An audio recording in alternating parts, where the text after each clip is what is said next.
बघूया काय काय आहे आत्ता गच्चीवर. गुलाबाला गुलाब लागले,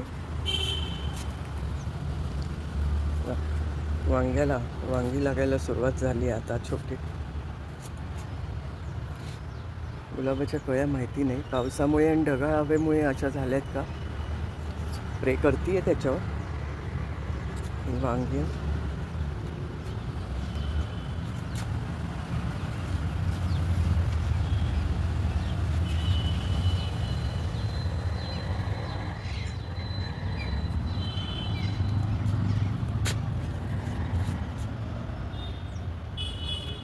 आलं पण आता मस्त वाटतंय. नवीन कोंब फुटायला लागले आल्याला खालून. इकडे राजमा, त्याचा व्हिडिओ मी आत्ताच टाकला होता.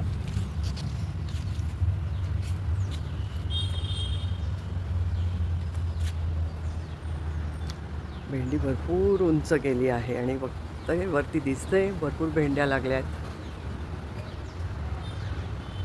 आज या सगळ्या भेंड्या काढणार आहेत, कारण आता काढायलाच झाल्यात. ठेवल्यात, आज नाही काढल्या तर त्या फार जून होती. हे आहे तोंडलं, तोंडल्याला फुलं लागत आहेत आणि छोटी छोटी तोंडली लागत आहेत.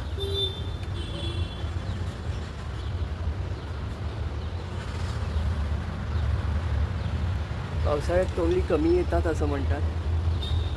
मलाही इथं तोंडल्याचा वेल पहिल्यांदाच लावला असल्याने एवढी माहिती नाही आहे.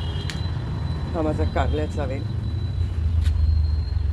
छोटी कारली लागली आहेत. कारल्याचा वेल जुनाच आहे, आत्ता त्याची परत एकदा कटिंग केली आहे, त्यामुळे परत आता छान फुटतोय. राजमा,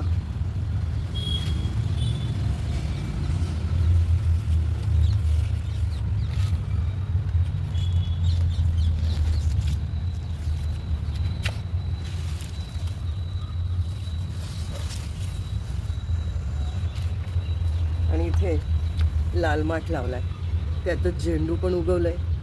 छोटी छोटी रोपं दिसत आहेत ना. हे एक भुईमूग उगवलंय, पण ते यात ठेवून काही चालणार नाही आहे. कुठेतरी शिफ्ट होत असेल तर बघावं लागेल. कुंडी पण छोटेच आहे, कुंडी पण नाही आहे. हा आहे भाजीचा ट्रे, भाजीवाले वापरतात तो. पालेभाजीला चालतो, त्यामुळे असेल तर मी वापरत असते कुठे मिळाला तर. हा माझा लाल भोपळ्याचा वेल आहे. लाल भोपळे लागतात तर आहे, पण त्याची वाढ होत नाही आहे, ते गळून पडतात.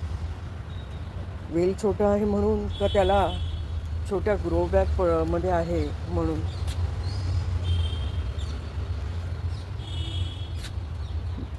हळद, इकडे दोडकी आहेत, दोडक्याला दोडकी धरायला लागली.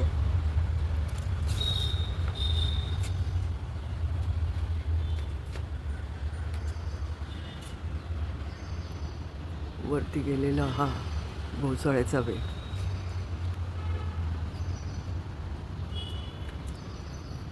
आणि हे दोडक पानाभोवती मस्त लपटलं गेलं.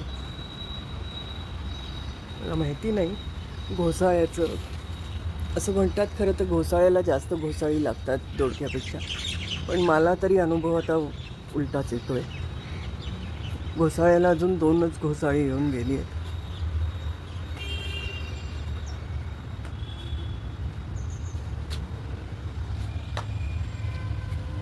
अंजीर, जसे जसे नवीन कोंब फुटत आहेत तिथे छोटे अंजीरही तयार होत आहेत.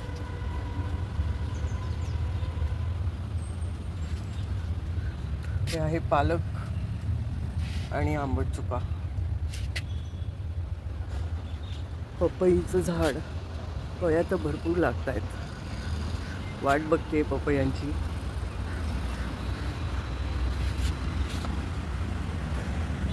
जास्वंद,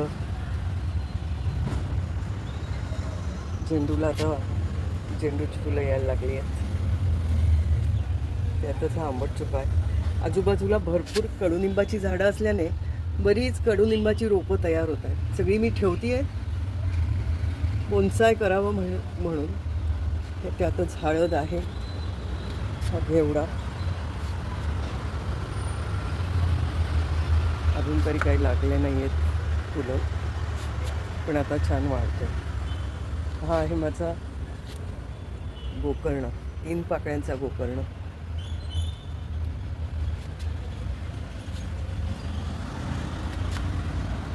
हे चवळी आता छान वाढायला लागलेला आहे भरपूर.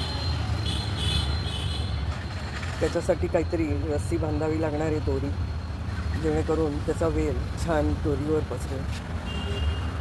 देशी गुलाब आणि हा इकडे मुळा. मुळ्याच्या बियाही मी बऱ्याच कुंड्यांमध्ये 1-1, 2-2 टाकत असते.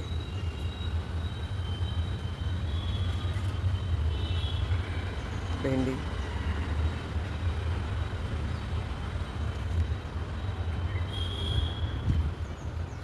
आणि ही नवीन रोपं तयार करायला सुरुवात केली आहेत भेंडीची. त्यालासुद्धा आता काहीच रोपांना यायला लागलेत भेंड्या. भेंडी लवकर यायला सुरुवात होते. ही माझी रासबेरी.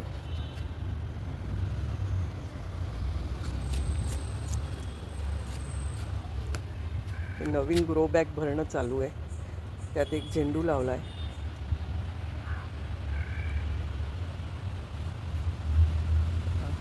झेंडूची फुलं गणपतीपर्यंत झेंडू मस्त फुलणार आहे. कांद्याची पात जी आपण आणतो बाजारातून, त्यात अगदी छोटे असलेले पात मी अशी कोचली आहे. हळदही आहे त्यातच, वडाचं. इकडे आहे पुदिना आणि पापडीच्या बिया टाकल्या आहेत, त्या आता यायला सुरुवात झाली आहे. ही भेंडीची रोपं, त्यातच मिरचीची रोपंसुद्धा आलेली आहे. आणि अननस, झेंडू अशी बऱ्याच प्रकारची रोपं इथे दिसत आहेत मला. सदाफुलीसुद्धा आहे. सगळी आता जेवढी जमतील तेवढी इकडे तिकडे हलवावी लागणार आहेत.